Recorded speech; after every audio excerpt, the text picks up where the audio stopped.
বাংলাদেশের সীমান্তে মিয়ানমার যতই উস্কানির দিক তারা কখনো সরাসরি যুদ্ধে জড়াতে চায় না। এর পেছনে রয়েছে ২৬ বছর আগের এক যুদ্ধ, যে যুদ্ধে মিয়ানমার বাংলাদেশের কাছে হেরে তল্লি তপ্পাসহ লেজ গুটিয়ে পালিয়েছিল। নাফ নদীর তীরে হওয়া মিয়ানমারের সাথে বাংলাদেশের সে যুদ্ধ নাফ যুদ্ধ নামে পরিচিত। এটি দক্ষিণ পূর্ব এশিয়ার ভূরাজনীতিকে কাঁপিয়ে দিয়েছিল। একদিকে ছিল মিয়ানমারের তৎকালীন প্রতাপশালী সামরিক জান্তা বাহিনীর ২৫,০০০ নিয়মিত সৈন্য, আর অন্যদিকে বাংলাদেশের মাত্র ২,৫০০ সীমান্তরক্ষী। মাত্র ৩ দিনের সেই লড়াইয়ে মিয়ানমারের ৬০০রও বেশি সৈন্য প্রাণ হারিয়েছিল।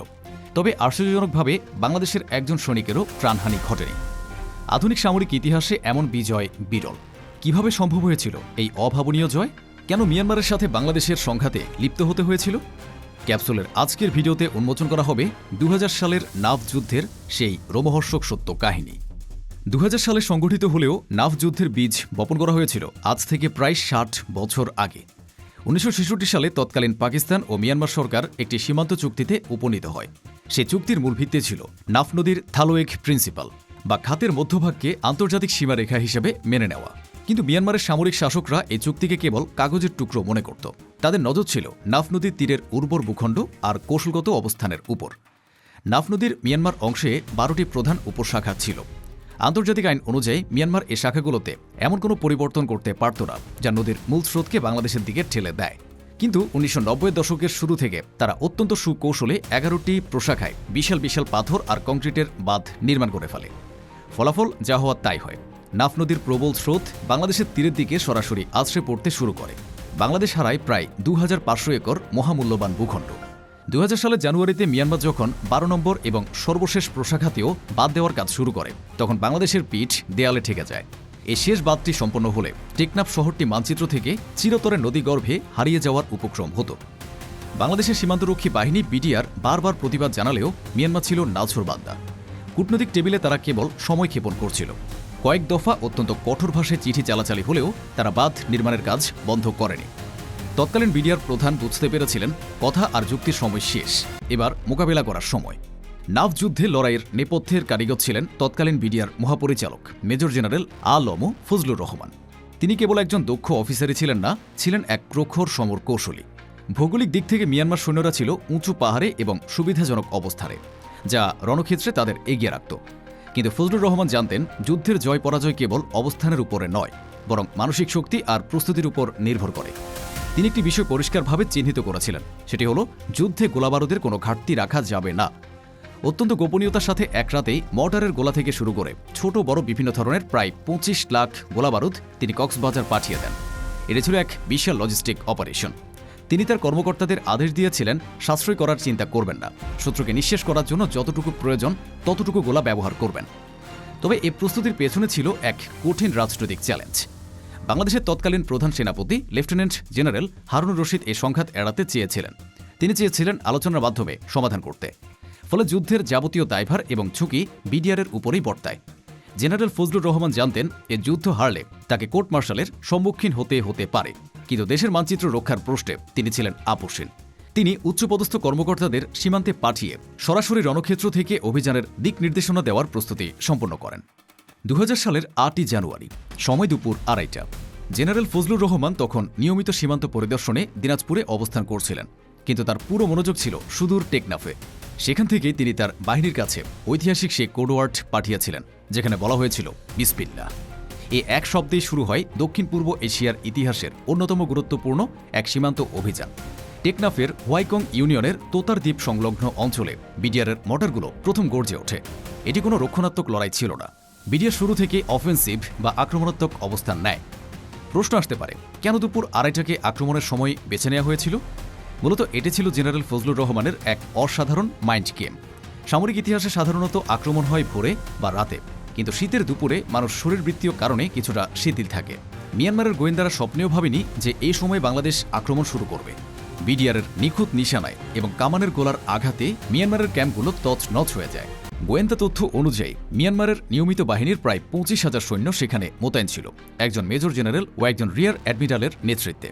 কিন্তু বিডিআরের সাহসী সৈনিকদের সাহসিকতার সামনে তারা দিশেহারা হয়ে পড়ে। প্রথম কয়েক ঘন্টার আক্রমণে প্রায় ৬০০ মিয়ানমার সৈন্য ও বাঁধ নির্মাণের শ্রমিক ক্ষয়ক্ষতির মুখে পড়ে। পুরো তোতার দ্বীপ এলাকা মিয়ানমার সেনাদের নিথর দেহে ঠেকে যায়। বিডিআরের গোলার আঘাতে মিয়ানমারের নৌবাহিনীর কিছু টহল যেন ক্ষতিগ্রস্ত হয়। বিডিআরের এই অভিযানের তেজ দেখে মিয়ানমারের শাসক গোষ্ঠী হতবাক হয়ে যায়। তারা কল্পনা করতে পারেনি একটি আধা সামরিক বাহিনী তাদের নিয়মিত সামরিক শক্তিকে এভাবে প্রতিরোধ করতে পারে। মিয়ানমারের তৎকালীন শীর্ষ নেতা জেনারেল থান শোয়ে বুঝতে পারেন তারা এক গুরুত্বপূর্ণ ভুল করে ফেলেছেন।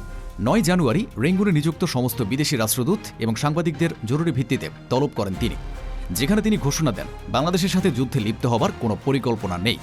তিনি সংঘাতকে ভুল বোঝাবুঝি বলে আখ্যায়িত করেন এবং নিঃশর্ত আলোচনার প্রস্তাব দেন। ১০ জানুয়ারি লড়াই অনেকটাই থেমে যায়। বাংলাদেশের পক্ষ থেকে স্বরাষ্ট্র মন্ত্রণালয়ের তৎকালীন যুগ্ম সচিব জানিবুল হকের নেতৃত্বে একটি উচ্চ পর্যায়ের প্রতিনিধি দল মংডুতে আলোচনায় যায়। পরাজয়ের গ্লানি আর অপমানে মিয়ানমার কর্মকর্তারা এতটাই ভেঙে পড়েছিলেন যে বৈঠকের সময় তারা একটি টাইপরাইটার পর্যন্ত সরবরাহ করতে পারেনি। শেষে হাতে লেখা একটি অঙ্গীকারনামা স্বাক্ষরিত হয়, যেখানে মিয়ানমার ওয়াদা করে যে ভবিষ্যতে আর কখনোই নাফ নদীতে বাদ দিয়ে পানির গতিপথ পরিবর্তনের চেষ্টা করবে না।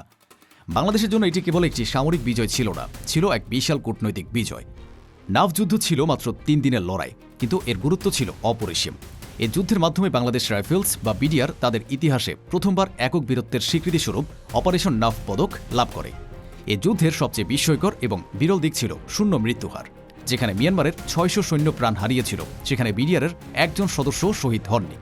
এটি যে কোনো সামরিক অভিযানের ক্ষেত্রে একটি বিরল রেকর্ড। ৯ জানুয়ারির একটি ঘটনা আজও সমর বিশেষজ্ঞদের অবাক করে। সেদিন জেনারেল ফজলুর রহমান যখন যুদ্ধক্ষেত্র পরিদর্শনে গিয়ে শত্রুপক্ষের ক্যাম্পের মাত্র কয়েকশো গজ দূরে অবস্থান নেন, তখন মিয়ানমার সৈন্যরা ভয়ে সাদা নিশান বা হাত উঁচিয়ে তাদের সদিচ্ছা প্রকাশ করেছিল। এটি ছিল বিডিআরের মনস্তাত্ত্বিক বিজয়ের চূড়ান্ত উদাহরণ। ঐতিহাসিকভাবেও এটি একটি অনন্য ঘটনা। ১৯৬৫ সালে শায়েস্তা খাঁর চট্টগ্রাম অধিকারের পর এই প্রথম বর্তমান ভূখণ্ড থেকে এমন একটি সফল সামরিক অপারেশন পরিচালিত হয়েছিল। তাছাড়া ১৯৭৬ সালে মেজর জেমস রেনেলের অঙ্কিত সুবা বাংলার মানচিত্রে দেখা যায় মুঘলদের সামরিক বিজয় রামু পর্যন্ত সীমাবদ্ধ ছিল। সেদিক থেকেও নাফ যুদ্ধ ছিল অনন্য। বর্তমানে বাংলাদেশ যখন আরাকান সংকট বা সীমান্ত উত্তেজনার মুখোমুখি হয়, তখন ২০০০ সালের এই লড়াই ঘুরে ফিরে সামনে আসে। এটি মনে করিয়ে দেয় যে অস্ত্রের শক্তির চেয়ে বড় হলো দেশপ্রেম, সঠিক পরিকল্পনা আর সাহসিকতা। মিয়ানমার আজও এই যুদ্ধের কথা ভোলেনি। ২০০০ সালের সেই বীর লড়াকুরা আজও বাংলাদেশের অহংকার। নাফ নদীর সে শান্ত স্রোত আজও লাল সবুজের বীরত্বের সাক্ষী হয়ে বয়ে চলেছে। নাফ যুদ্ধ কেবল একটি বিজয় নয়, এটি বাংলাদেশের স্বাধীনতার সুরক্ষা কবচ। এখন আর মিয়ানমারের সামরিক বাহিনী নয়, নাফ নদীর পারে আতঙ্ক ছড়াচ্ছে দেশটির সশস্ত্র গোষ্ঠী আরাকান আর্মি। বর্তমানে নাফ নদীতে একের পর এক জেলেরা অপহরণের শিকার হচ্ছেন। মাঝে মধ্যে সে দেশ থেকে আসা গুলিতে প্রাণ হারাচ্ছে বাংলাদেশের মানুষ। মূলত মিয়ানমারের বাংলাদেশ সীমান্তের অংশ এখন পুরোটাই নিয়ন্ত্রণ নিয়েছে দেশটির বিদ্রোহী আরাকান আর্মি। ফলে এখন বাংলাদেশের সীমান্ত ঘেঁষে নানা ধরনের তৎপরতা চালাচ্ছে Arakan army. Bangladesh border guard বিজিবিকে এখন আগের চেয়ে অনেক সতর্ক থাকতে হচ্ছে। মাদক ও অস্ত্র চোরাচালান, জেলে অপহরণ ও জিম্মি করে অর্থ আদায় এবং রোহিঙ্গাদের পাচার করে অর্থ সংগ্রহ করার অভিযোগ রয়েছে আরাকান আর্মির বিরুদ্ধে। নাফ নদী এবং স্থল সীমান্তের পুরো এলাকাতে রয়েছে আরাকান আর্মির সদস্যদের অবস্থান। মিয়ানমারের সামরিক বাহিনীর বিরুদ্ধে পরবর্তী অভিযানের জন্য অর্থ ও অস্ত্র সংগ্রহের জন্য মরিয়া সশস্ত্র সংগঠনটি। এমত অবস্থায় প্রশ্ন আসছে বাংলাদেশের সীমান্ত নিরাপত্তা নিয়ে। শুধু কূটনৈতিক প্রতিবাদী কি যথেষ্ট, নাকি অতীতের মতো এবারও বাংলাদেশকে কঠোর বার্তা দিতে হবে? আন্তর্জাতিক আইন অনুযায়ী সীমান্ত নদীতে শান্তিপূর্ণ চলাচলের অধিকার থাকলেও আরাকান আর্মি সেখানে কার্যত গোপন নিষেধাজ্ঞা জারি করেছে। রাখাইন রাজ্যে সরকারি বাহিনীকে সরিয়ে দিয়ে ক্ষমতা দখলের পর থেকেই তারা নিজেদের কর্তৃত্ব প্রতিষ্ঠা করেছে। তাই মাঝে মধ্যেই ২৬ বছর আগের নাফ যুদ্ধের প্রসঙ্গটাও সামনে আসছে।